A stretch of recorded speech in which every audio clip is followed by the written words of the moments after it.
Good evening. Oh, it's a deep pleasure to be here with you this summer evening, the 1st of June, still in the Memorial Day weekend spell, feeling that, and at the very beginning of our time together planting life and celebrating the power of traditional ecological knowledge and persistent culture, the culture of kinship. So I am extremely grateful to be present in person, very much in person, here as a grateful guest in Tewa country, the territory of the ancient ones, the Anasazi, the first people of the Rio Grande Valley, still strong, vibrant, teaching, mysterious, alive, and to practice with you, to be in this breathing room together, whether in person or in the wider world Sangha, this extraordinary room, supported by the great trees, the standing dead of the Lincoln Forest, and this roof that opens to the sky, this floor that hides a huge Enso circle, encouraging us in the direction of deep practice. And to celebrate, please, for those of us in the room, do look and acknowledge Green Tara, Mayumi Oda, the artist who painted this tanka, celebrates her birthday tomorrow.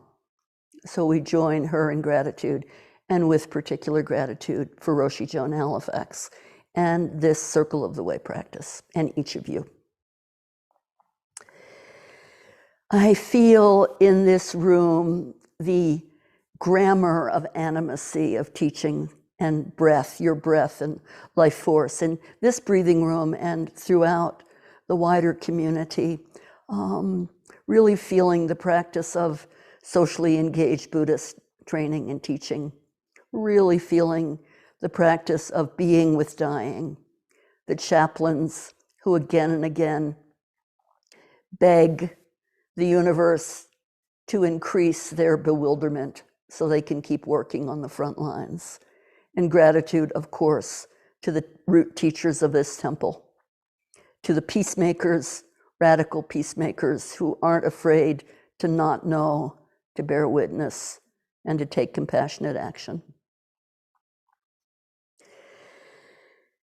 I feel it's important that we're beginning on Memorial Day weekend. You know, years ago, practicing with Thich Nhat Hanh, he asked us as North Americans to choose 2 holidays during the year for deep practice. And we chose, with his guidance, we chose November 11th, Armistice Day, the laying down of arms. And this weekend, Memorial Day, remembering the dead, Je me souviens. He loved the license plate of Canada, Je me souviens, I remember the dead. And the dead are always with us. So, supported by the standing dead trees, we recognize what an extraordinary time to be alive. More than 6 million people, mostly people who've had to work on consistently during the pandemic, have joined the great majority, and we remember them this weekend. We remember the named and unnamed, and we remember the ancestors at our backs.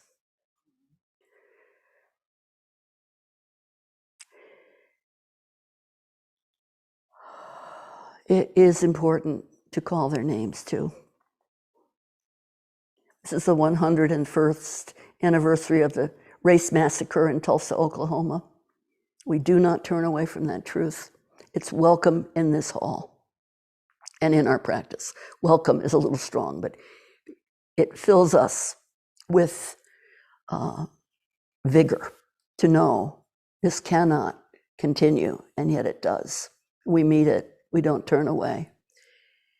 And we turn toward Haudenosaunee, Seneca, Keepers of the Western Door Territory, Buffalo, New York, Tops Market, a scant few weeks ago, 10 people murdered, 10 African-American people murdered in cold blood. And then Robb Elementary School in the heartland of the Comanche, native peoples that have been present for 11,000 years. The center of the country, Uvalde, Texas, a place of peace, honey and great oaks, and the murder of 21 people in cold blood, children and their teacher. This truth, this remembering, animates us and lights the fire of our intention. And fire, I choose that word well. Last night, waking up here in northern New Mexico, where fire has been burning, the largest fire in this country has consumed more than 300,000 acres. A conflagration, an infernal fire. Waking at night, the wind was bearing down on this temple, chairs skittering across the portal, the trees moaning, and the scent of smoke everywhere. Everything, oh bhikkhus, is burning, from Calf Canyon, merging with Hermit's Peak, extending from the Pecos Wilderness to Taos. We pray for the survival and health of the many beings that are in the path of fire. And recognize that 50% of this country is in extreme drought, 50% of the United States.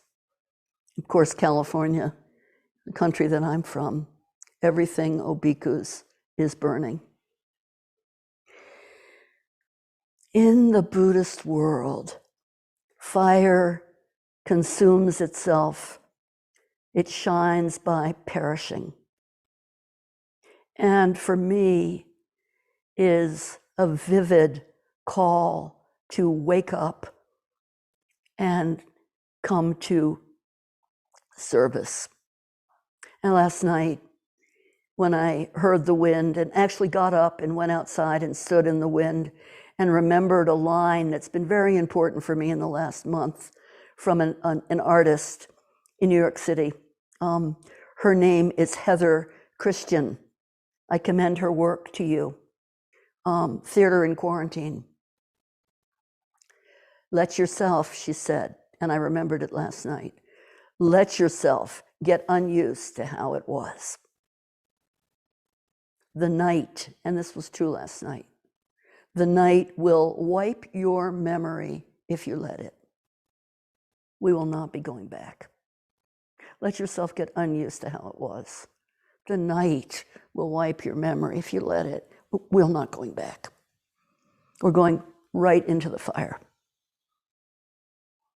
And you know, fire, the element fire, is consolidated in the heart of a seed, a burning kernel. To discern is to shake a sieve and separate what is chaff and to be blown off in the threshing hall from deep, rich seed. The fire, the kernel of fire, intensified spark of new life. And this is a weekend when we are celebrating, even though we know the facts. We're not going back, we're going ahead into this dangerous, critical, crucial time. And we're going in together this weekend to celebrate the mystery of life, planting life, and plunging, thank you, Bernie, plunging into the truth of traditional ecological knowledge with native leaders, extraordinary guides who are joining us to teach us, artists, supremely gifted artists, and scholar activists of the highest caliber, joining us to remind us that the indigenous world shares ancestry and origin in a family circle of vibrant, kin-centric ecology. I'm so happy. I'm so moved and motivated by that word, kin, kind, kinship. Let me just do what I always do to you and read you some of the etymology. Kin means a person's family, one's relatives, the person closest to you by blood. And it's suffixed from the German race, family, kin, kindred, kind. The root, old root, gen, to give birth, to beget, to be pregnant, to generate, genre, gender, engender, generous, germinate, go, kinship. So kin-centric knowledge is what binds us and makes us family, Dharma family. The wind of the family house, we say in Japanese Buddhist tradition. What is the wind of your family house? That means the tomato family or the great Solanums have their own scent and sound and song and language.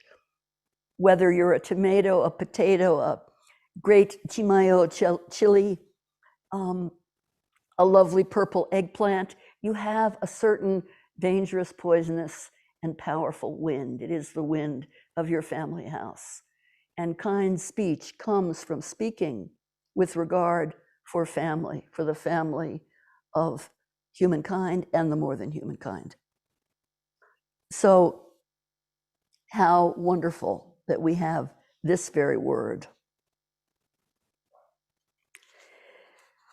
And I'll go back to it after a bit.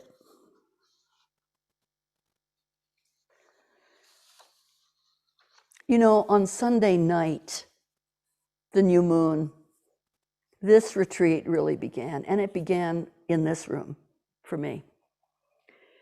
Coming in as a visitor, so grateful to be home with my Dharma family. And to hear the call to come together and cross the threshold into the gate of sweet nectar, which is the source of the kernel of fire within a seed, because nectar and pollen, the families of the nectar lovers and the pollen kernels or granules, the granular way of pollen, are included in the gate of sweet nectar. So I'm going to ask you audibly and ask Kigaku to lead us in the opening chant. Gather round, gather round. I'm just going to read a little bit.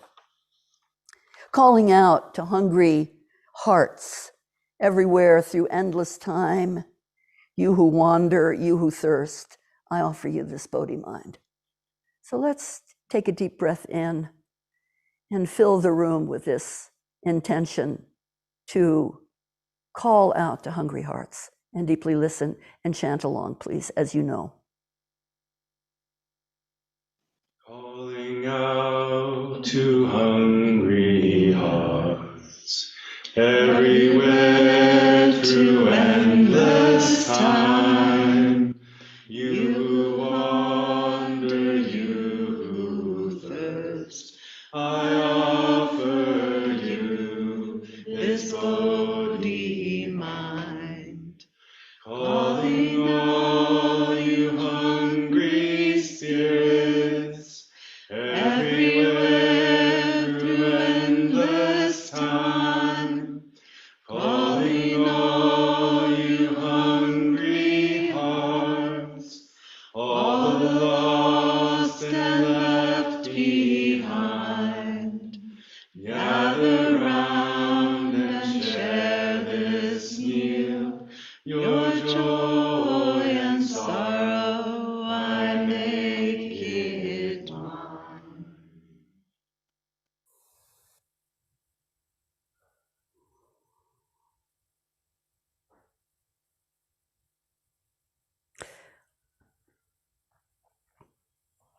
On the year of Bernie's, I think it was 76th or maybe 78th birthday, I had the deep pleasure of being part of a pilgrimage with he and Shantam Seth and my daughter, Elisa. We were in India, in Mother India, and at twilight we walked up to Vulture Peak with Bernie. And right at the edge of dark, he asked his Sangha, the Peacemaker Sangha, to chant this chant for all the hungry hearts. And so the first time I heard it was there on Vulture Peak. And it's always so meaningful for me to be present with you when once a month we chant this chant and open the gate and step into the garden and make the pledge. I will plant life and feed a hungry world unconditionally, unstoppably, reverently and irreverently, and without pause. Plunge in. And so we plunged in, remember? We plunged in. It was night, and the moon was new, and so was our intention. And we went out and circled the garden and chanted this chant, and then began to inscribe circles and pathways and new beds in this garden. And for friends who don't know, Upaya Zen Center has a wonderful, voluptuous vegetable garden dedicated to the ancient ones, to the three sisters and their protectors, corn, bean, squash, and a wide retinue of other plants, right at the gateway to the temple, right at the nectar gateway to this temple, with a big windmill turning above, sending shadows and a spell of prayer around. And these crops were given to us, entrusted to us respectfully and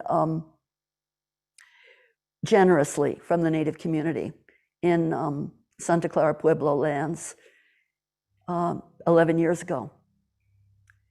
And we've faithfully planted them, these relatives. It's not exactly appropriate for me to appropriate that term, but they are relatives. Taking these relatives and entrusting them to the ground, these burning seeds of fire, entrusting them to the ground. In every garden, this is such a deep Zen saying, although it's from a kind of snooty English horticulturalist from the 1500s. He said, every garden is a ground plot for the mind. Ground plot for the mind.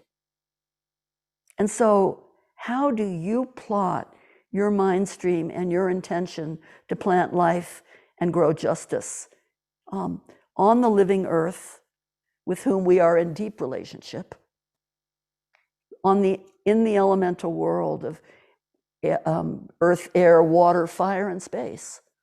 How do we plot the mind and ask the ground to work in concert with us, in kinship with us, and create a beautiful banquet for hungry spirits, all the lost and left behind?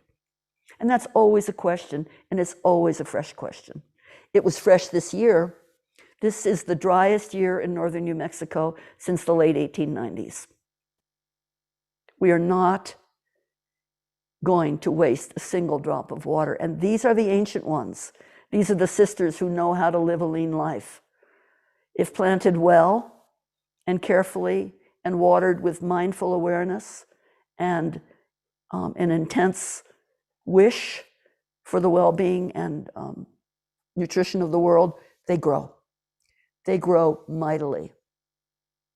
They need very little water. I made the mistake years ago at Tassajara Zen Mountain Center, having received a handful of Hopi blue corn seed from the Hopi Nation, the oldest indigenous nation in this country.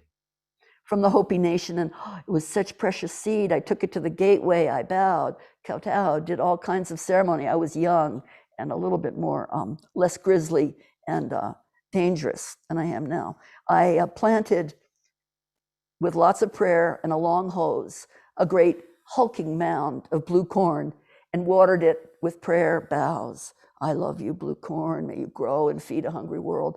I had that right, but luckily, we also planted a handful outside of the garden and forgot about it. The corn at the gate reached a good 12 feet. It glistened with such terrifying vigor that people stepped back whenever they came into the garden.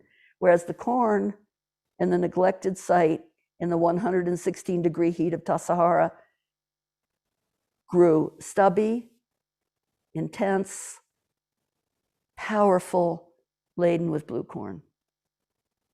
Don't water the ancient one. Corn doesn't want it. So we adjusted, we're adjusting. The garden will primarily be dedicated to corn, the eldest of the, we say the eldest, actually the eldest of the sisters. And I love to, excuse me for being so binary and boring and predictable, but the eldest, because I am the eldest of two beautiful sisters, and I'm their, crone hag eldest sister. So the eldest sister in the plant kingdom, no kings. The eldest sister in the plant kingdom is squash, the one who runs on the ground and covers the earth and protects and carries her seed inside because she's a fruit. Inward seeds of fire in her round, perfect container. Whereas corn is promiscuous, beautiful beyond measure. Each kernel contains a fire of intentionality. Corn has been misused mightily over the ages and taken to the marketplace and penetrated with genetically modified organisms. We are planting. Our intention is to plant the great blue corn of the Tewa world. Beautiful gift of corn will be the only corn we plant here, so she can mix and marry with her own and deal with it. There won't be any other colored corns coming to the party. Just blue corn in the center of the garden. And around the inner rectangle, twining vines, as Dogen spoke of, twining vines of beans, the trickster, 9,000 years old, a little younger than corn, 9,000 years old. Beans climb in the world from which they come, South American, southern and Central America. Bean is carried along the old indigenous highways, pathways between Aztec and in the Aztec and Incan worlds as a gift. So you hand a handful of beans. Runners would run along the high road and pass a hand of beans as news, northeast, west, south. Great acronym, northeast, west, south. Read the future in a handful of beans. And you read the future because beans are pure protein, drawing nitrogen from the atmosphere and fixing it on the roots underground and nourishing the earth. My secret power, I nourish the earth, says Bean to the travelers. So Bean is trickster, traveler, and also great sovereign gift. It's the only member of the trinities that we're planting that doesn't mix it up with others. Sovereign. It keeps to its own code, to the code of Bean. So we'll plant beans also. They're called in the Seneca Nation, from the Seneca Nation in northern, I'll say in Buffalo, Keepers of the Western Door. This bean is called the bear's paw bean because it has a print a little like a bear's paw. It's a big, powerful bean. Here we know it as the scarlet runner. These are a gift from the Seneca Nation to us, and also from this bioregion. So all authentic local seed that has acclimatized to this very garden and place. And we've been keeping the seed, eating a little bit of it, but we also mean this weekend to feast, to taste the truth of the Tathagata's teaching in the great stew, a succotash of corn, beans, and squash. And gratitude to the kitchen for nourishing us. And also gratitude to the gardeners and the cooks here at Upaya for being so precise with the seed so that this year we'll make a special pilgrimage and return to Roxanne Swensel and her family the seed she entrusted us with so many years ago. To bring a gift of good seed back to the source. Water returns to the source, we say, or seed returns to the maker, to the growers, to their kin. I want to see my people, says the bear paw bean in its own language. And what about me, says corn, the queen of crops. And take me home too, says the lowly squash. Squash, 11,000 years old, maybe a little younger, 10,000 years of planting and growing. And we look to the ancient world, new world, for the seeds that are older even than corn. She has an ancestor, teosinte, grows outside of the garden and refreshes the gene pool regularly. So it's traditional. And in this, on Saturday, we will, Cato Fernandez will take a handful of teosinte and plant it in a secret place so that its pollen can blow back and refresh the corn. And bean has an ancestor too, not very edible, very hard shelled. And squash has an ancestral sister or lineage or kin that is so important for the world. A team of biologists a number of decades ago, forgive me those of you who heard this story, but it's always good to tell it, traveled to northern Mexico in search of the ancestor of squash. Some of the best botanical teachers, and they fanned out over the countryside looking, and the leader of the team was a wonderful botanist. Said, is there a curandera in the neighborhood? A person who understands the lore of plants, is in kindred relationship to the plants? Yes, but you don't want to visit. Her garden is a mess. I do want to visit, he said. And I have gifts. So he went with gifts, and he met curandera. They had a long time in the garden together. And toward the end of their visit, he asked if she might know the old squash, the one before all the calabazas. And she said, oh, yes, of course. May I see this plant? He asked. This is from Gary Paul Nabham, Enduring Seeds. Readers, one of the best books on earth, Enduring Seeds. He followed her to the edge of the garden, and pressed against the fence was the ancient one. Not in the garden, but pressed against it. I want to see what my kin are doing, but I don't want to come in. I'm too wild. So we recognize this wildness and deep, yes, Kigaku, radical fecundity. He's been teasing me mercilessly behind the standing dead. Yes, radical fecundity of the ancient ones. The original instructions, as Dr. Melissa Nelson says, the original instructions continue to be originated. The original face of those instructions is turning toward us now as the moon grows wider and asking us, can we dance? Can we have a distressed dance of human and world together? Can we enact the approach to living in this world compassionately and vividly? Can we do it? Can we be nourished?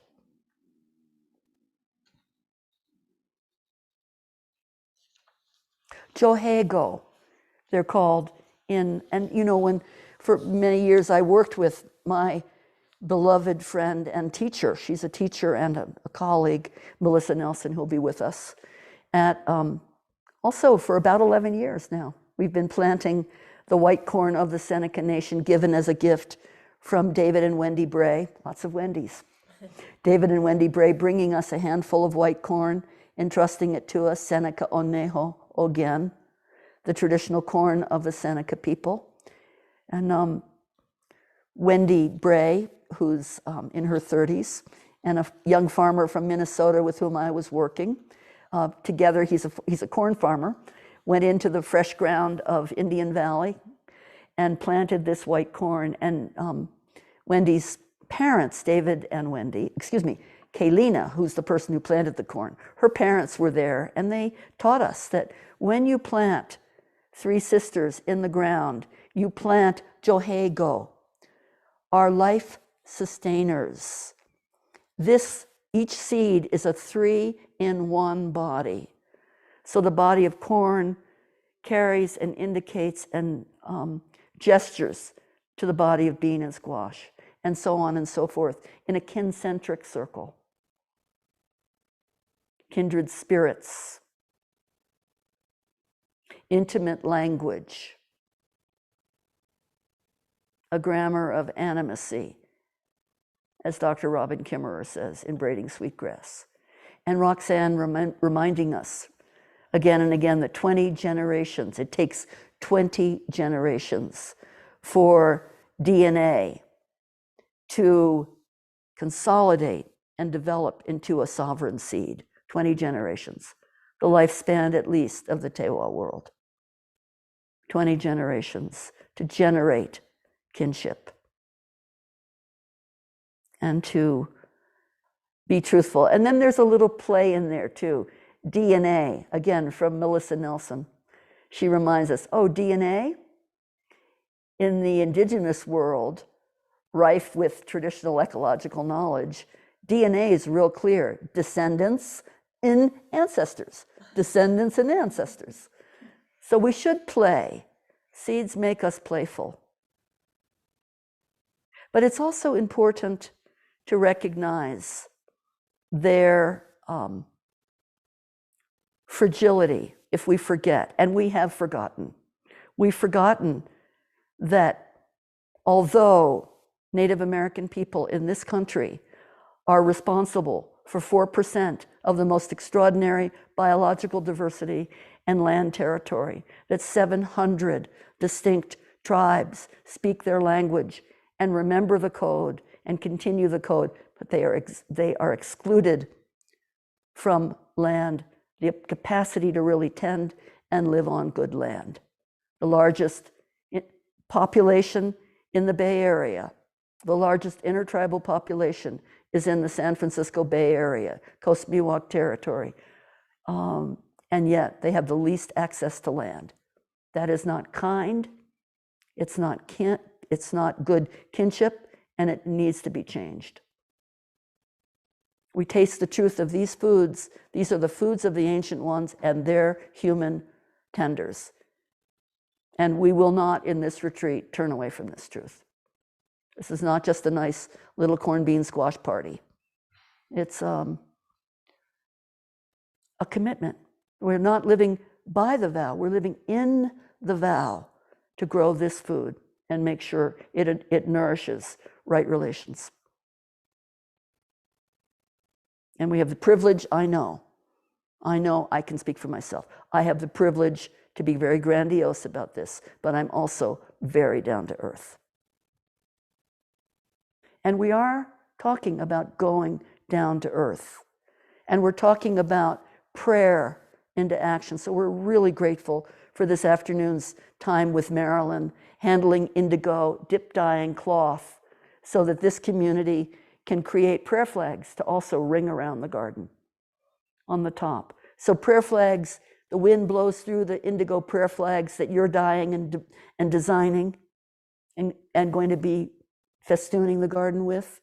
Prayer blows through the flags, offering our commitment to a burning world, to a smoky sky.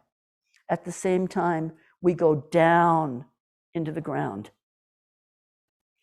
And this word, going down into the ground, Grund, it's actually the name of a bottom-feeding fish, the bottom of the world. To ground a ship, to be grounded in groundlessness. We're light with that and familiar with that in the Zen world, just like we are with boundlessness. But no, boundlessness and groundlessness are a big, strong call to us right now, to be boundless in our intention and to go down to the bottom of the ground and face the abyss, which is generated at the bottom of the ground.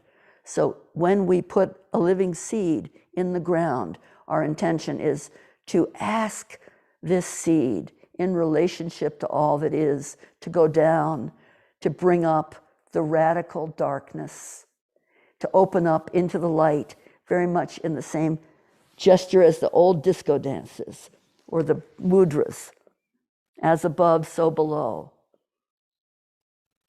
Throughout the human world, I, in my body-mind, carry a full world, some promise from the Buddhist world. And for this, we need protection. We need protection now, going into the third month since this senseless war in Eastern Europe began. Do you know a few? I didn't know. I was very moved to hear that one of the greatest repositories, one of the 10 most important seed banks in the world, was deliberately bombed by Russia. It's in Kharkiv, in the Ukraine. 160,000 races of seed, land races, and seed that was prepared for planting was obliterated in the bombing. The 10th largest seed bank in the world. They will be regenerated, as was the work at Leningrad by Vavilov, a Russian botanist. Seed cannot be stopped. The fire of seed is incandescent. But still, we need protection from this kind of lunacy. So gratitude to Terry, who gathered these sunflowers and Veronica from the marketplace.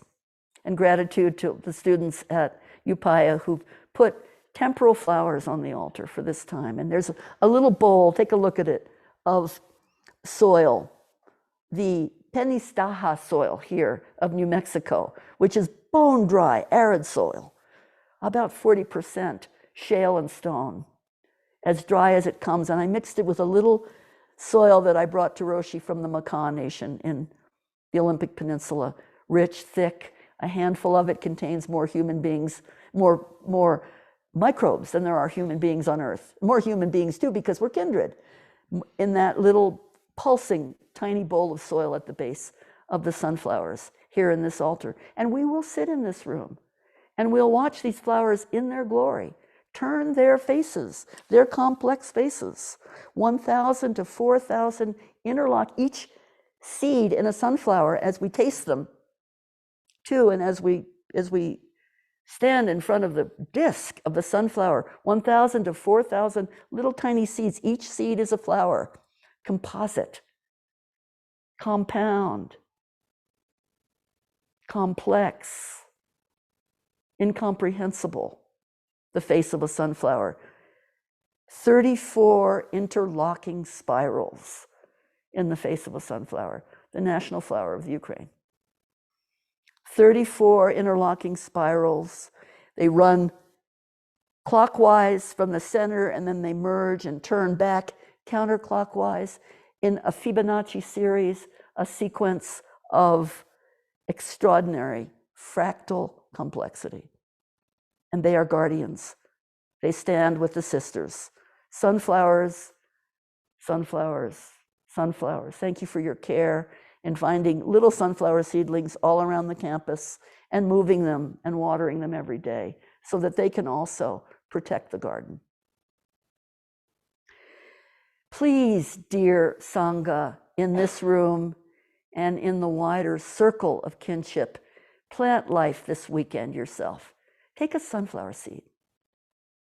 Make sure it isn't salted and cracked open and hulled or doused with all kinds of proper products like brewer's yeast or soy sauce. No, take a pure sunflower seed, crack open the shell. Don't even crack open the shell, and entrust it to the ground. Wherever you are, if you're joining us this weekend, also plant life in your own way. Find a way to do that, and work for the well-being of this Saha world. Now, let me close, please, with one of my favorite poems. Please listen. It's dedicated to sunflower. What sower walked over earth? Which hand sowed inward seeds of fire? They went out from human fists like rainbow curves to frozen earth, to young loam, to hot New Mexico sand. And they will sleep there greedily and drink up our lives for the sake of a sunflower that you haven't seen. They will drink up our lives and explode it into pieces. They will sleep there greedily, drink up our lives, and explode our lives into pieces for the sake of a sunflower you haven't seen, or a chrysanthemum, or a thistlehead. Let the young rain of tears come. Let the calm hands of grief come. You know, it's not as evil as we think.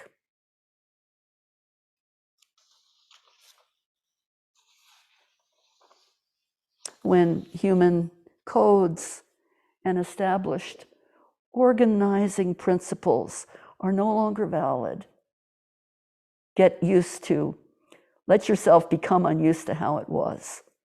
So when human codes and established organizing principles are no longer valid, then only disintegration may allow for a more adaptive and resilient sense of inner being to emerge from calamity. These are words that I gave to Joanna Macy as a gift. She asked for my insight into positive disintegration. So in honor of her book, which is beautifully edited by Stephanie Kaza, who will also be joining us this weekend, this is a tribute to positive disintegration. And from Roshi, closing words.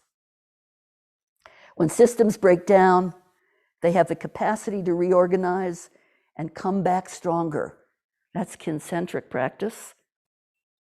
That's being in right relationship. That's enacting the Dharma. And that's coming home to the table with all beings, calling hungry hearts and sitting down and sharing the feast. That's our work this weekend. Thank you, everyone, for joining us. Thank you, Upaya, and let's close with the 4 vows.